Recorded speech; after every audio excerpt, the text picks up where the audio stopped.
Que se passe-t-il quand le privilège écrit un chèque que la réalité ne peut pas encaisser? Sur le vol Apex Air Flight 718, un garçon de 17 ans, assis tranquillement dans son siège en première classe, s'apprête à le découvrir. Il sera ciblé, accusé, publiquement humilié, et expulsé de l'avion pour un crime qui n'existait que dans l'esprit de la femme assise à côté de lui.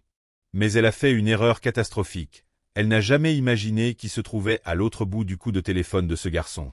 En 5 minutes, son monde et celui de tous les passagers à bord vont s'arrêter net. Parce que quand le PDG appelle, on ne fait pas que l'écouter, on immobilise l'avion. Voici l'histoire de la façon dont une injustice silencieuse a éclaté en une tempête de karma dur et rapide. L'air du salon phare de l'aéroport international John F. Kennedy avait une odeur particulière. Un mélange de cuir coûteux, de café fraîchement infusé, et d'un léger parfum propre de carburant d'avion, promesse d'horizon lointain. Pour Jordan Vance, 17 ans, c'était l'odeur de l'opportunité. Il n'était pas un voyageur blasé. C'était seulement la 2e fois qu'il volait en première classe, et la nouveauté ne s'était pas estompée.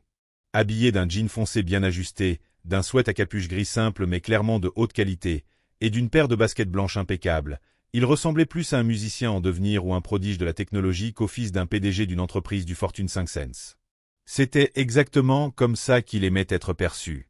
Il était assis près de la grande fenêtre, dessinant dans un carnet Moleskine. Il ne griffonnait pas, il affinait un concept pour une chaise en porte-à-faux, dont il essayait d'équilibrer la physique avec une esthétique épurée. Le design était sa passion, la langue qu'il partageait avec son père, Marcus Vance. Ce voyage était un cadeau de son père, un billet pour le prestigieux London Design Festival, une chance de voir les maîtres et, peut-être, de trouver l'inspiration pour son portfolio destiné à l'Institut Pratt. Son billet, glissé dans son carnet, indiquait « Vance J, siège 2B, première classe ».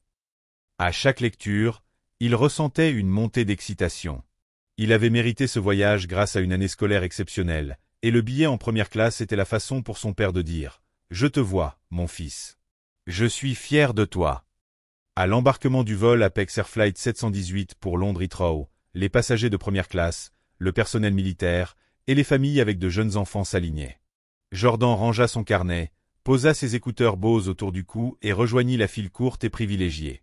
Il donna son passeport et son billet à l'agent de la porte, qui lui adressa un sourire professionnel, bien que légèrement fatigué. « Bon vol, monsieur Vance. » Monter à bord de l'avion, c'était comme entrer dans un autre monde.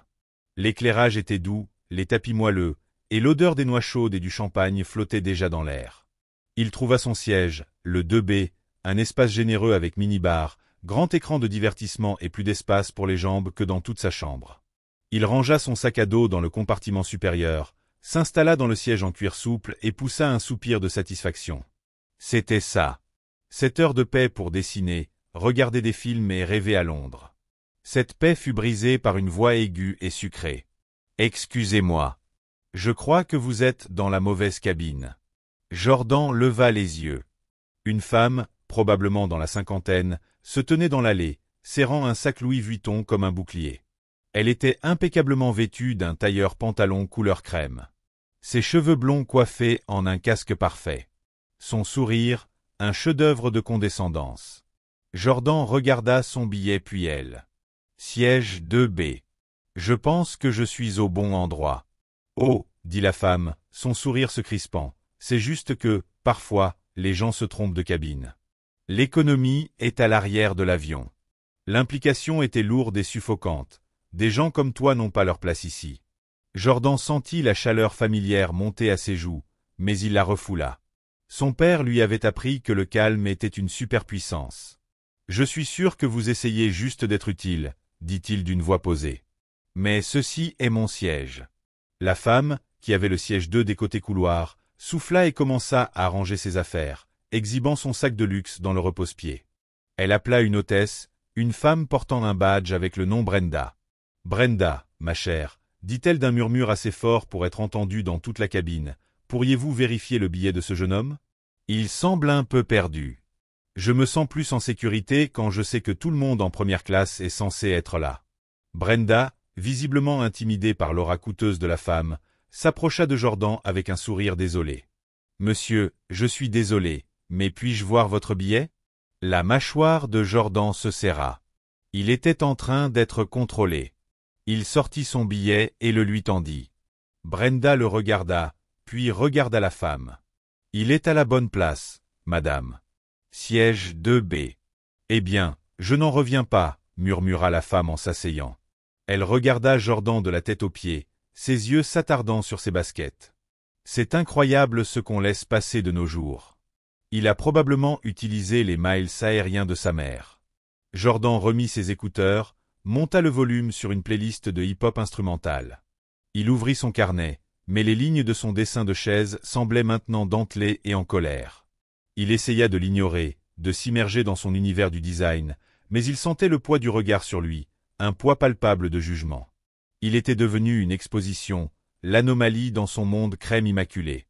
Il commanda un ginger ale quand Brenda passa, tandis que la femme, qui s'était présentée comme Caroline Finch, commanda un verre de chardonnay. Rien de trop bon marché, Brenda. Je ne supporte pas un chardonnay de pacotille. Alors que la porte de la cabine allait se fermer, Caroline Finch poussa soudain un cri. Elle tapa son siège, son sac, et regarda autour d'elle avec des yeux paniqués. « Mon portefeuille » annonça-t-elle, la voix montant en panique. « Il a disparu. Il était juste là, dans mon sac. » Elle ne regarda pas autour d'elle, ni dans les coussins de son siège. Elle regarda une seule personne, Jordan. « C'est toi, dit-elle, la voix pleine d'accusation. Pendant que je parlais avec Brenda, tu étais le seul près de mon sac. » Le bourdonnement tranquille de la cabine de première classe mourut instantanément. Tous les regards se tournèrent vers eux. Jordan sentit le sang quitter son visage. Ce n'était plus une micro-agression. C'était une accusation sans fondement. « Madame, je n'ai pas touché votre sac, » dit Jordan, la voix basse mais ferme, bien que son cœur battait à tout rompre. « Oh, s'il vous plaît, » ricana Caroline. « Je t'ai vu lorgner mes affaires dès que tu t'es assis. Tu pensais sûrement pouvoir les dérober sans que personne ne remarque. Je veux mon portefeuille. » Brenda, l'hôtesse de l'air, accourut, le visage pâle. « Madame, ne tirons pas de conclusions hâtives. Cherchons-le. »« Je sais où regarder, » répondit Caroline, pointant son doigt parfaitement manucuré vers Jordan. « Fouillez-le. Fouillez son sac. » Il l'a pris. « Je demande qu'on fasse quelque chose avant le décollage, avant qu'il ne s'enfuit avec. » L'accusation planait dans l'air, un poison qui avait déjà contaminé toute la cabine. Il n'était plus Jordan Vance, l'aspirant. Designer. Il était le jeune adolescent noir en sweat à capuche, le voleur présumé en première classe. Et son voyage vers Londres venait de prendre une tournure très, très sombre. L'accusation, une fois prononcée, ne pouvait plus être retirée. Elle résonnait dans le silence abasourdi de la cabine. Jordan sentait des dizaines de paires d'yeux braqués sur lui, un mélange de suspicion, de pitié et d'indifférence glaciale. Il était une curiosité exposée sous verre. « Madame, je vous assure que je n'ai pas touché votre portefeuille, » répéta Jordan, la voix dangereusement calme. Il canalisait l'attitude de son père en salle de conseil, une surface paisible couvrant un volcan de colère et d'humiliation. Brenda, l'hôtesse, était prise en étau. D'un côté, le protocole de la compagnie. De l'autre, Caroline Finch, une femme qui dégageait ce genre de sentiment de droit qui peut mettre fin à une carrière avec une. Plus professionnelle, moins paniquée que Brenda, mais le message sous-jacent restait le même. La machine était en marche, et Jordan était pris dans ses engrenages. « Monsieur, nous avons une accusation sérieuse ici. Avant de décoller, il faut régler cela. La sécurité de l'aéroport devra être impliquée. » « Alors appelez-les, » répondit Jordan d'une voix calme et neutre. « Appelez la police de l'autorité portuaire. Qu'ils viennent faire une enquête appropriée. Mais vous n'allez pas me fouiller comme un criminel ordinaire sur la base de son imagination. » C'était une erreur. Ces mots sonnèrent comme un défi. Brenda, debout derrière Michael, murmura « Il est non coopératif. Il devient agressif. » Des mots toxiques, non coopératif, agressif, les étiquettes classiques utilisées pour justifier l'injustice. À ce moment, la porte du cockpit s'ouvrit et le commandant de bord apparut. Le capitaine Miller, un homme dans la fin de la cinquantaine, à la moustache grisonnante soignée et à l'autorité indiscutable, observa la scène. « Quel est le problème ici ?» demanda-t-il d'une voix basse et posée, qui trancha dans la tension. Caroline Finch raconta son histoire pour la 3e fois, la voix tremblante d'une vulnérabilité feinte. « Capitaine, je suis en train de me faire voler et menacer. Je ne me sens pas en sécurité avec cette personne à bord. » Le capitaine Miller écouta patiemment, fixant Jordan du regard. Il vit un jeune homme noir en sweat à capuche et basket de marque. Il vit une femme hystérique et aisée. Il fit un calcul, une évaluation des risques basée sur des années d'expérience, et malheureusement, des biais sociaux profondément ancrés. « Mon garçon, dit-il à Jordan, sans laisser place à la discussion, je ne peux pas tolérer une situation de sécurité à bord. Si un passager se sent en danger, je dois prendre cela au sérieux. On peut régler cela maintenant, ou je devrais vous demander de descendre de l'avion. »« Régler comment » rétorqua Jordan. « En admettant une chose que je n'ai pas faite ? En acceptant que vous me fouilliez devant tout le monde ? Je n'ai rien fait de mal. » « Alors vous n'aurez aucun problème à prendre vos affaires et à descendre pour parler avec la sécurité au sol, déclara le capitaine d'un ton ferme. L'humiliation submergea Jordan, une vague brûlante et séhurante. On le faisait descendre de l'avion. Il regarda autour de lui. Personne ne le regardait dans les yeux. Tous fixaient leur téléphone, leurs livres, le plafond, sauf une personne. Une femme en 3A, une brunette élégante en tailleur d'affaires, observait toute la scène avec un regard de désapprobation profonde. Mais elle ne dit rien. Abattu, Jordan se leva. Le silence était assourdissant. Il prit son sac dans le compartiment supérieur, les mains tremblantes, non pas de peur, mais d'une rage dévastatrice. Il descendit l'allée, marchant avec honte, sentant chaque regard comme un coup. Brenda se tenait à la porte, refusant de croiser son regard. Une fois sur la passerelle, l'air froid et stérile contrastait avec l'atmosphère chargée de la cabine. Il se retourna une dernière fois. Il vit Caroline Finch, le visage figé dans un sourire de victoire, acceptant un verre de chardonnay que lui tendait Brenda, visiblement soulagée. Elle avait gagné. La porte de la cabine se referma derrière lui, le coupant du reste. Il était seul sur la passerelle, un agent de la porte l'attendant pour l'accompagner vers le terminal. Les moteurs de l'immense Airbus A350 commencèrent à hurler, prêts à se détacher. L'injustice était totale. Ils allaient partir, le laissant là, marqué comme un voleur. Il sortit son téléphone, les mains encore tremblantes, et appuya sur son contact favori. « Papa !» Son père répondit au deuxième son. « Salut, fiston. Tu devrais bientôt décoller. Tout va bien ?» Jordan prit une profonde inspiration, la digue de son calme soigneusement construite se brisant enfin. « Papa, dit-il, la voix chargée d'émotion, ils m'ont fait descendre de l'avion. » Un silence stupéfait s'installa de l'autre côté de la ligne. Puis la voix de son père changea. La chaleur avait disparu, remplacée par quelque chose de froid, tranchant et terriblement déterminé. « Qui ça ?»« L'équipage. Une femme m'a accusé d'avoir volé son portefeuille. »« Et toi ?» ?»« Non, bien sûr que non. » Une autre pause. Jordan pouvait presque entendre les rouages tourner dans l'esprit de son père, le cerveau de PDG s'activant, analysant, évaluant la situation, élaborant une stratégie. « Quel est le numéro du vol ?» demanda Marcus Vance d'une voix désormais dénuée d'émotion. Celle qu'il employait quand un contrat de plusieurs milliards était sur le point de capoter. « Apex Air 718, direction Heathrow. »« Et tu es sur la passerelle. »« Oui, ils vont bientôt partir. »« Ils ne partiront pas, » dit son père avec une certitude glaçante. « Reste exactement où tu es. Ne bouge pas. Donne-moi 5 minutes. » La ligne fut coupée. Jordan resta là, sur la passerelle, le rugissement des moteurs dans les oreilles, le téléphone serré dans la main. 5 minutes. Cela semblait une éternité. Il n'avait aucune idée de ce que son père allait faire. Depuis sa position, l'avion semblait une forteresse scellée d'injustice, déjà partie sans lui. Il était impuissant. Il avait tort. Son père ne l'était pas. L'avion n'irait nulle part. Marcus Vance était assis dans son bureau au 58e étage de la tour Eurosphere Dynamics à Manhattan. La vue depuis sa fenêtre offrait un panorama époustouflant de la ville, témoignage de l'empire qu'il avait bâti. Eurosphere était un leader mondial dans les matériaux avancés et le design industriel. Un titan de l'innovation dont la technologie équipait tout, des satellites aux instruments chirurgicaux. Mais, en cet instant, la vue ne signifiait rien pour lui. Son monde s'était rétréci à la voix de son fils, chargé de douleur et d'humiliation, plus tranchante que n'importe quel échec professionnel. 5 minutes. C'était sa promesse. Il ne paniqua pas. Il ne s'énerva pas. Marcus Vance agissait avec la précision glaçante d'un grand maître d'échecs. Son premier appel ne fut pas au service client d'Apex Air. C'était pour les civils. Il tapa un nom dans sa liste privée de contacts. Robert Chen, vice-président exécutif des opérations nord-américaines d'Apex Air.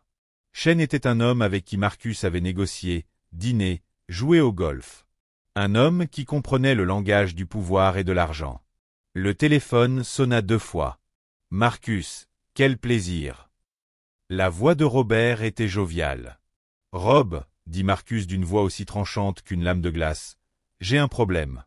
Mon fils, Jordan Vance, vient d'être débarqué de votre vol. 718 JFK Veritrow. Il se tient sur la passerelle en ce moment même. Il y eut une pause. La jovialité disparut de la voix de Robert. Retiré? Pour quelle raison? Une accusation infondée de vol par un autre passager. Votre équipage, en particulier une hôtesse de l'air nommée Brenda et le capitaine Miller, ont choisi d'humilier et de débarquer mon fils de 17 ans plutôt que de mener une enquête professionnelle. Il a été présumé coupable sur place. Marcus laissa ces mots flotter dans l'air. Il n'avait pas besoin de mentionner la question raciale.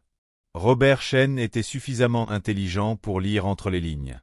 Marcus, je suis vraiment désolé d'apprendre cela. Laissez-moi vérifier immédiatement. Je suis sûr qu'il s'agit d'un malentendu que nous pourrons clarifier. Un malentendu. La voix de Marcus se fit encore plus basse. Rob, votre avion est sur le point de se détacher de la porte d'embarquement. Mon fils est laissé derrière. Ce n'est pas un malentendu. C'est une décision opérationnelle, et c'est une mauvaise décision. Je vais passer quelques coups de fil, Marcus. Nous le mettrons sur le prochain vol, bien sûr. Et avec un surclassement. Je vous présente mes plus sincères excuses. Stop, ordonna Marcus. Le mot était si tranchant qu'il fit tressaillir Robert à des kilomètres de là. Vous ne m'entendez pas. Mon fils ne montera pas sur le prochain vol. Il remontera sur ce vol. À sa place. Et le capitaine lui doit des excuses. Orosphere Dynamics dépense plus de 8 millions de dollars par an avec votre compagnie aérienne, Rob. Nous avons un contrat d'exclusivité corporate de 3 ans qui arrive à échéance en octobre. Je suis à un coup de téléphone près de transférer l'intégralité de notre portefeuille mondial de voyages chez Delta. La menace était colossale. 8 millions par an, c'était une chose. La perte d'un client corporate emblématique comme Orosphere serait un échec catastrophique pour la division de Robert, une tache indélébile sur sa carrière dont il ne se remettrait jamais. Marcus, s'il vous plaît. Balbutia Robert. Il n'y a pas de s'il vous plaît, Rob.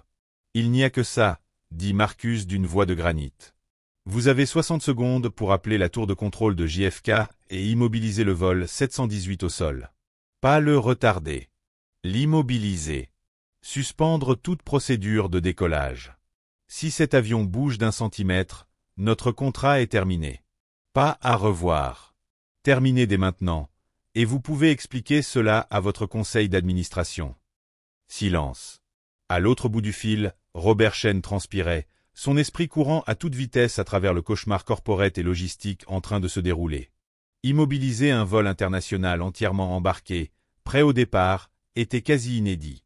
Cela coûterait des centaines de milliers de dollars en carburant, droits de créneau d'atterrissage et compensation passagers. C'était une apocalypse logistique. Mais perdre le contrat Orosphere leur coûterait des millions. Considérez cela fait, dit Robert, la voix tendue par le stress. Marcus n'avait pas terminé. Une chose de plus, Rob. Le passager qui a porté la fausse accusation, elle s'appelle Caroline Finch. Je veux qu'elle soit débarquée de l'avion. Et je veux que la police de la Port Authority l'attende à la porte d'embarquement. Un faux témoignage à la police, la diffamation et le harcèlement sont des délits. J'attends d'Apex Air qu'ils soient des témoins coopératifs lorsque mon équipe juridique fera un suivi.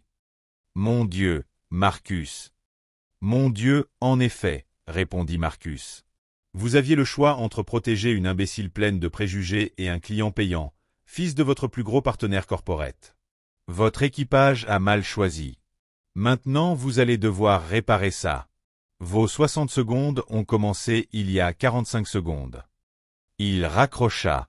Il se pencha en arrière dans son fauteuil, les jointures blanchies tandis qu'il serrait les accoudoirs.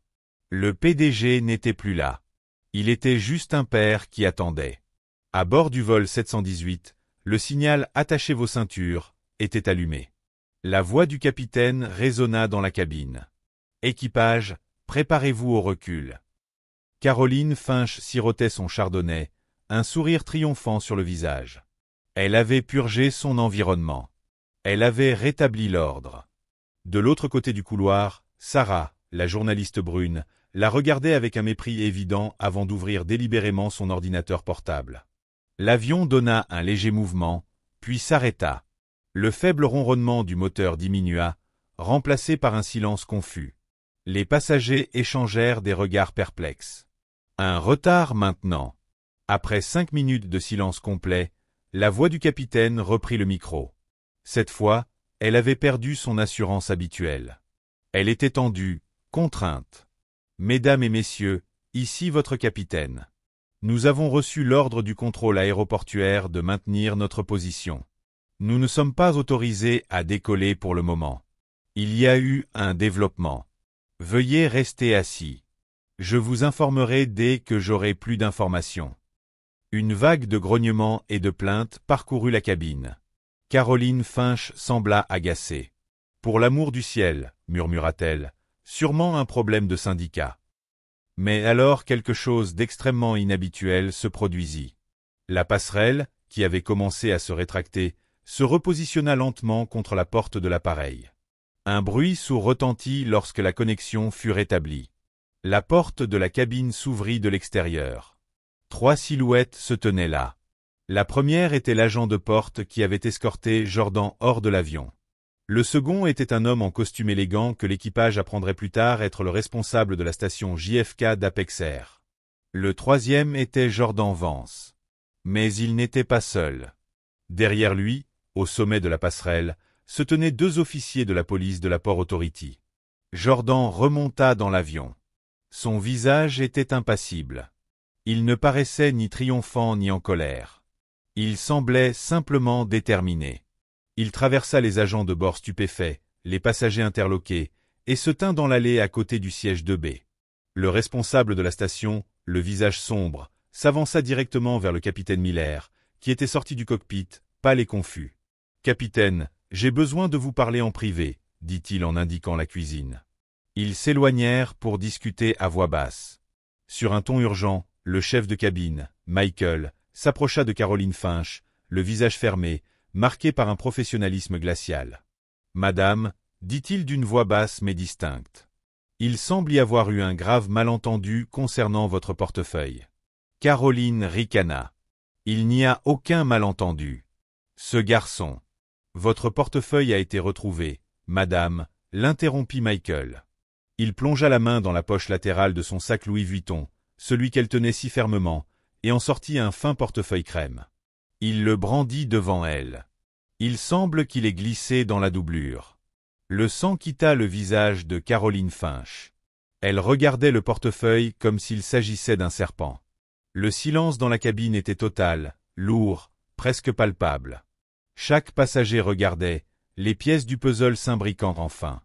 J'ai dû bafouillater elle, la voix à peine audible. « Oui, » répondit Michael, les yeux durs comme la glace. « Vous avez dû, mademoiselle Finch. Au nom du commandant de bord, je vais devoir vous demander de rassembler vos affaires. Vous allez être débarqué. » Débarqué ? Mais c'était une erreur. Une simple erreur. Une erreur honnête ?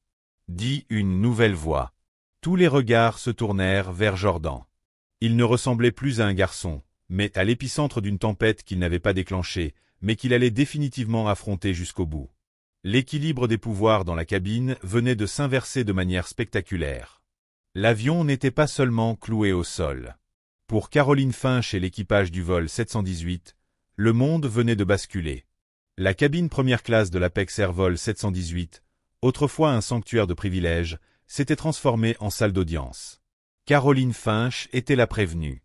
Michael, le chef de cabine, était le procureur, et tous les autres passagers formaient le jury.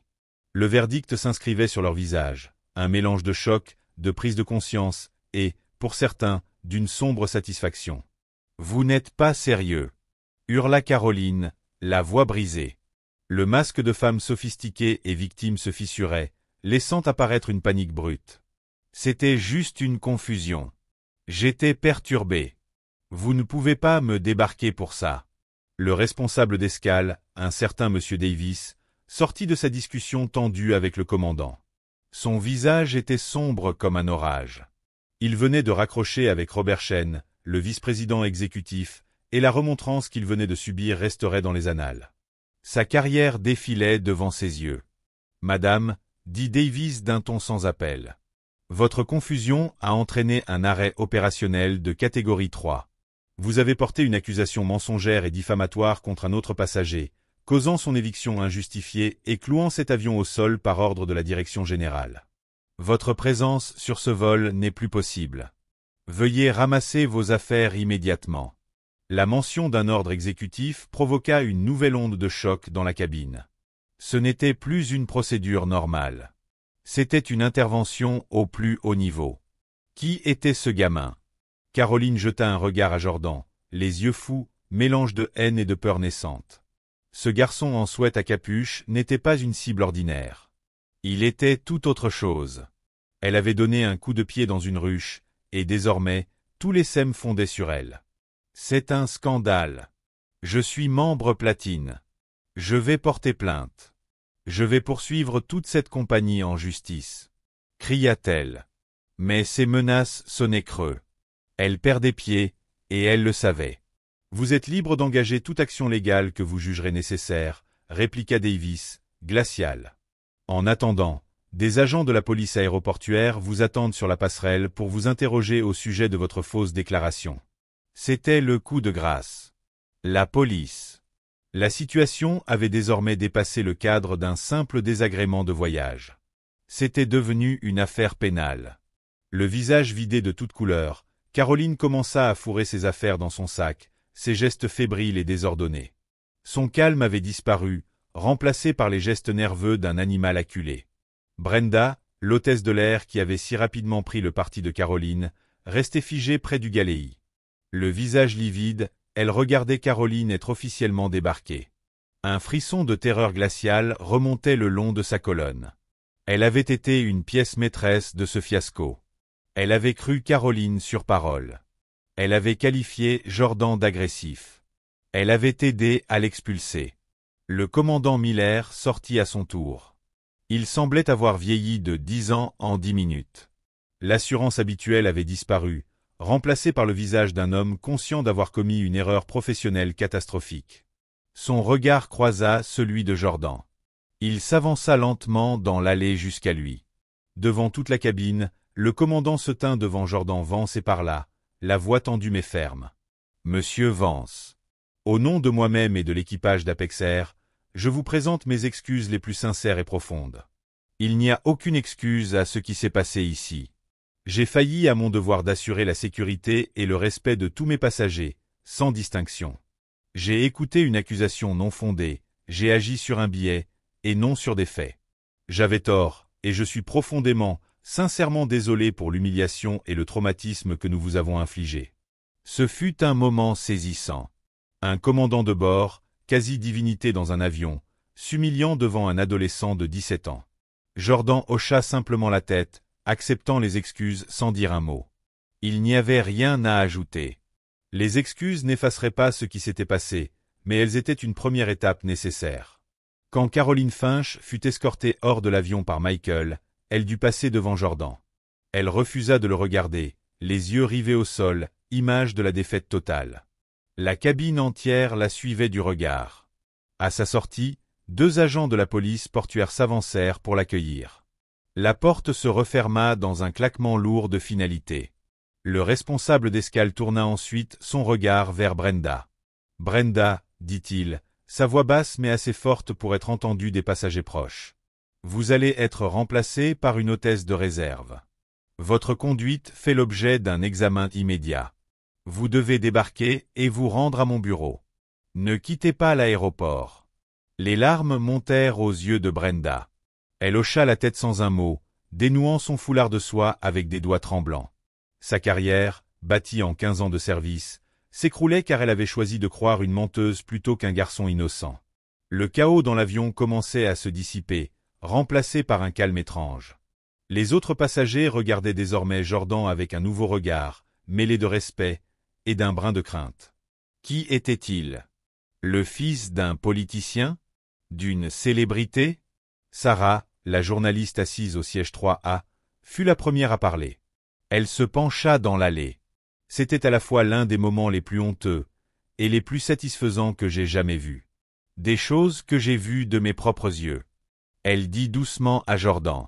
Je suis journaliste pour ProPublica. J'ai tout vu. Si tu as besoin d'un témoin ou si tu veux simplement parler, voici ma carte. Elle lui tendit une carte de visite blanche, toute simple. Jordan la prit. Merci, dit-il d'une voix posée. J'apprécie. Une nouvelle hôtesse de l'air, professionnelle et courtoise, vint remplacer Brenda. Le responsable de l'aéroport fit une annonce finale. Mesdames et messieurs, nous vous présentons nos excuses pour ce long retard. Nous allons bientôt décoller. Pour compenser ce désagrément, tous les services à bord, y compris le Wi-Fi et les boissons premium en toute classe, seront offerts. Merci de votre patience. Alors que l'équipe au sol se mettait enfin à préparer un vrai départ, Jordan s'installa de nouveau au siège 2B. Le cuir avait la même sensation, mais tout avait changé. L'air était lourd, chargé du fantôme du drame passé. Il avait récupéré son siège. Il avait eu des excuses. Mais l'innocence de son voyage avait disparu, remplacée par une leçon brutale sur les dures réalités du monde. Il regarda par le hublot alors que l'avion commençait enfin à bouger. Il sortit son téléphone et envoya un simple message à son père. « On décolle. Merci. » La réponse arriva instantanément. « La justice n'est pas un privilège, fils. C'est une condition non négociable. Je t'aime. Profite bien de Londres. » Jordan ferma les yeux. L'avion décollait, mais la véritable tempête, le karma sévère qu'il avait déclenché, n'en était qu'à son commencement pour ceux qui restaient au sol. Les roues du vol Apex Air 718 quittèrent la piste de JFK, laissant dans son sillage un maelstrom de conséquences. Pour Jordan, à 11 000 mètres d'altitude, c'était une forme de résolution amère. Mais pour Caroline Finch et Brenda, la chute ne faisait que commencer. Le karma, lorsqu'il descend du 58e étage, n'est pas une douce tape. C'est une boule de démolition. Caroline Finch ne fut pas arrêtée à la porte d'embarquement. Marcus Vance était plus stratégique que ça. Les agents de la Port Authority prirent des déclarations détaillées d'elle, du responsable de station, M. Davis, et du chef de cabine, Michael. Sa prétendue « erreur honnête » fut consignée dans un rapport officiel documentant une fausse accusation qui avait cloué au sol un avion commercial. On l'informa que la compagnie Apex Air et potentiellement d'autres parties allaient porter plainte. Secouée, humiliée publiquement, elle fut relâchée, avec interdiction de quitter l'État. Son premier appel fut pour son mari, un promoteur immobilier. Elle lui raconta une histoire de malentendu, d'une compagnie aérienne excessive, d'un jeune homme intimidant. Mais son récit se mit à s'effondrer quand la sympathie de son mari se transforma en une froide inquiétude. « Caroline, quel était le nom du garçon ?» demanda-t-il. « Vance. Jordan Vance. » « Pourquoi ?» Son mari resta silencieux un long moment. « Caroline, dit-il, la voix tendue. Mon nouveau projet immobilier à Hudson Yard. L'investisseur principal, celui qui fournit 70% du capital, c'est un fonds d'investissement privé. Ce fonds est une filiale d'Orosphere Dynamics. L'homme que je rencontre, celui qui tient notre avenir financier entre ses mains. C'est Marcus Vance. » Le téléphone faillit tomber des mains tremblantes de Caroline. Ce n'était pas un simple acte de préjugé. Elle avait, dans un coup du sort spectaculaire, ciblé le fils de l'homme qui détenait le destin financier de sa famille. Le lendemain matin, le téléphone de son mari sonna. C'était le bureau de Marcus Vance. La réunion pour finaliser le financement fut annulée. L'ensemble du projet fut placé en réexamen. En moins d'une semaine, le fonds d'investissement d'Orosphère se retira officiellement, évoquant une atteinte grave au caractère et un risque de réputation concernant les partenaires du projet. Tout le développement immobilier, qui valait des dizaines de millions, s'effondra, entraînant la faillite totale de la société de son mari. Mais la vengeance de Marcus Vance ne s'arrêta pas là. L'histoire devait être rendue publique. Son équipe juridique contacta Sarah, la journaliste de ProPublica. Ils ne lui offrirent pas d'argent. Ils lui offrirent quelque chose de bien plus précieux, des confirmations et des citations vérifiables. Sarah, lauréate du prix Pulitzer, n'avait pas besoin de beaucoup d'encouragement. Elle avait été témoin direct de l'injustice. Son article, intitulé « Privilèges, préjugés et pouvoir à 10 000 mètres d'altitude » fut un chef-d'œuvre de journalisme narratif. Elle y décrivit l'incident dans ses moindres détails, nommant Caroline Finch et l'hôtesse Brenda. Elle mit en lumière les biais systémiques à l'œuvre, mais raconta aussi l'incroyable suite, l'immobilisation de l'avion, les excuses et l'identité du père du garçon. L'article ne mentionna pas Marcus Vance comme l'auteur de l'immobilisation, mais simplement comme PDG d'Orosphère Dynamics, un client majeur d'Apex Air, ajoutant une couche d'intrigue corporative. L'article devint viral. Caroline Finch devint un symbole instantané de racisme d'élite. Son adhésion au club de golf fut révoquée. Ses amis cessèrent de répondre à ses appels. Les associations caritatives où elle siégeait demandèrent sa démission immédiate. Son entreprise de décoration intérieure, qui vivait du bouche à oreille de la haute société, s'écroula en quelques jours. Personne ne voulait d'une « Karen » pour décorer son salon. Elle fut ruinée socialement et financièrement, piégée dans une prison qu'elle avait elle-même construite. Pour Brenda, l'hôtesse de l'air, le karma fut tout aussi rapide. L'enquête interne chez Apex Air fut impitoyable. Avec le témoignage du responsable de station, le rapport de Michael et la menace de poursuite par la famille Vance, la compagnie n'eut pas le choix, elle devait faire un exemple. Ils examinèrent son dossier et retrouvèrent 2 plaintes antérieures pour impolitesse, auparavant classées sans suite. Elles furent désormais vues comme un schéma de comportement. Elle fut licenciée pour faute grave, pour avoir violé la politique de non-discrimination, et pour son rôle dans une situation qui avait coûté à la compagnie près d'un demi-million de dollars et un préjudice d'image inestimable. Elle perdit son emploi, sa retraite, et ses avantages liés au vol. À 45 ans, avec un CV spécialisé et désormais entaché, sa carrière dans l'aviation était terminée. Le syndicat ne put rien faire. Ses actions étaient trop graves. L'exposition de la compagnie, trop grande. Elle avait fait le choix d'apaiser une femme blanche riche et bruyante, plutôt que de protéger un jeune homme noir discret. Et cela lui avait coûté tout. Le capitaine Miller fut suspendu 2 mois sans solde et forcé d'assister à une série de formations intensives sur la diversité, l'équité et l'inclusion. Un blâme officiel fut ajouté à son dossier, mettant fin à toute possibilité de promotion vers les postes de direction de flotte qu'il visait. Il conserva son emploi, mais son autorité et sa réputation furent à jamais diminuées auprès de ses collègues. Il était désormais le capitaine qui avait été contredit par un simple appel téléphonique. L'homme qui avait dû s'excuser auprès d'un adolescent dans son propre avion. Apex Air elle-même subit un énorme revers. L'article de ProPublica fut un cauchemar en relations publiques. Leur action a chuté. Dans une tentative frénétique de limiter les dégâts, Robert Chen, le vice-président exécutif, a annoncé publiquement une refonte complète de leur service client et de la formation à la résolution des conflits. L'entreprise qu'ils ont engagée pour concevoir et mettre en œuvre ce nouveau programme à plusieurs millions de dollars était un cabinet de conseil en DI, diversité, équité et inclusion, recommandé par étroitement lié à Orosphère Dynamics. Marcus Vance n'a pas seulement obtenu justice. Il a transformé l'humiliation de son fils en une leçon financée par la même entreprise qui l'avait blessé. Il les a contraints à payer pour leur propre rédemption. Le karma sévère n'était pas uniquement une question de punition. Il s'agissait d'un réalignement total et complet d'un univers qui avait été déstabilisé. Caroline Finch croyait que ses privilèges la protégeaient. Elle, Brenda et le capitaine Miller ont découvert de la manière la plus brutale qui soit qu'il arrive parfois de s'en prendre à la mauvaise personne, et que ce bouclier se révèle alors être en verre. La semaine de Jordan à Londres fut transformative, mais pas de la façon qu'il avait imaginé. Il a arpenté les couloirs du Tate Modern et du Design Museum, vu des expositions novatrices et assisté à des conférences données par ses héros. Mais en toile de fond, résonnait silencieusement ce qui s'était passé sur le vol 718. Cet incident avait changé quelque chose en lui. Il lui avait arraché une couche de naïveté juvénile, remplacée par une compréhension plus dure et plus complexe du monde. Il n'obsédait pas dessus.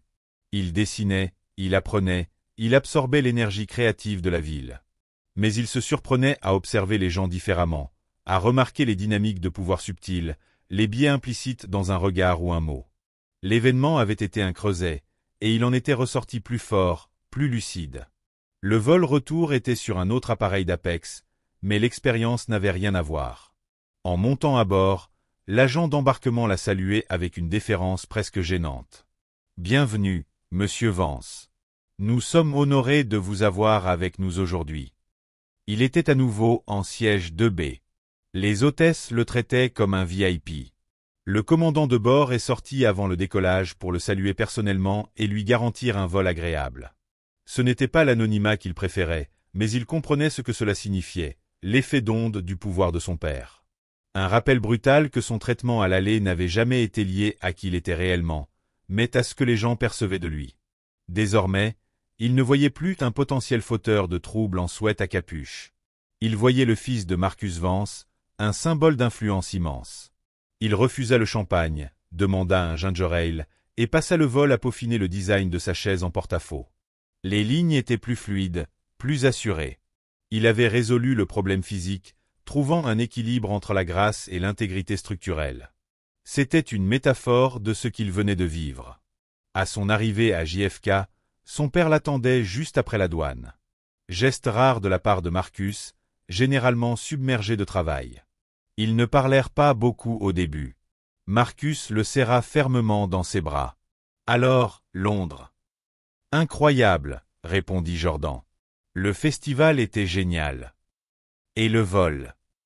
Jordan fit une pause. Ils ont été très attentionnés. Marcus hocha la tête, un air d'entendement grave dans les yeux. Dans la voiture, une Audi noire élégante, Marcus parla enfin des répercussions. Il expliqua à Jordan, de façon simple et directe, ce qui était arrivé à la société du mari de Caroline Finch, à propos de l'article de ProPublica, du licenciement de Brenda et du nouveau programme de formation mis en place chez Apex.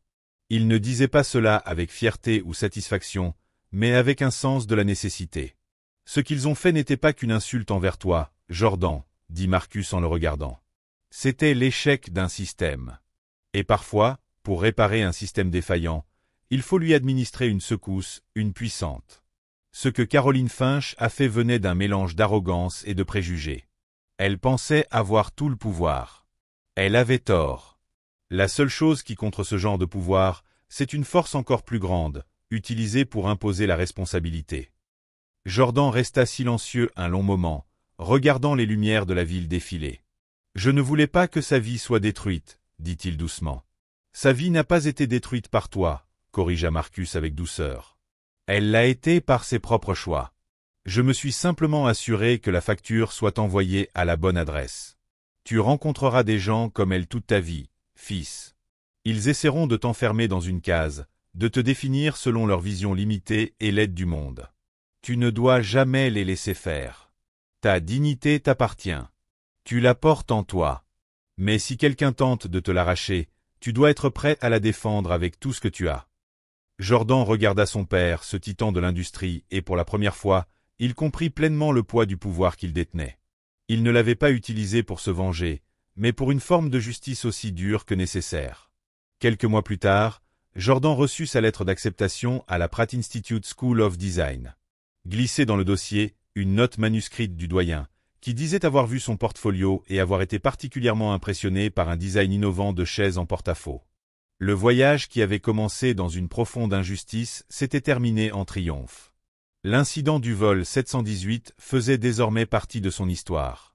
Une cicatrice, non pas souvenir de la blessure, mais témoignage de sa guérison et de sa force retrouvée.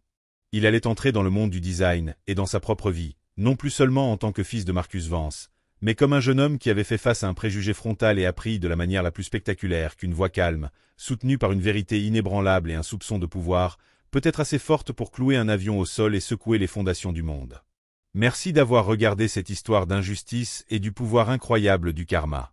Ce qui est arrivé à Jordan Vance sur le vol 718 est un rappel choquant de la rapidité avec laquelle les préjugés peuvent dégénérer. Il a été jugé, accusé et écarté en quelques minutes. Mais l'histoire ne s'est pas arrêtée là. Elle nous montre que lorsque l'on défend la vérité et que l'on exige des comptes, les conséquences peuvent être tout aussi rapides et puissantes. Ce n'était pas qu'une question de vengeance. C'était un rééquilibrage des choses. La preuve que le caractère prime sur le statut, et que l'intégrité est l'autorité suprême. Si cette histoire vous a touché, si vous croyez qu'il faut se lever face aux préjugés et lutter pour la justice, alors aidez-nous à la faire connaître. Cliquez sur j'aime. Partagez cette vidéo avec vos amis et vos proches. Et surtout, abonnez-vous à notre chaîne pour découvrir d'autres histoires aussi puissantes. Votre soutien nous permet de continuer à faire vivre ces récits essentiels. Merci de faire partie de notre communauté.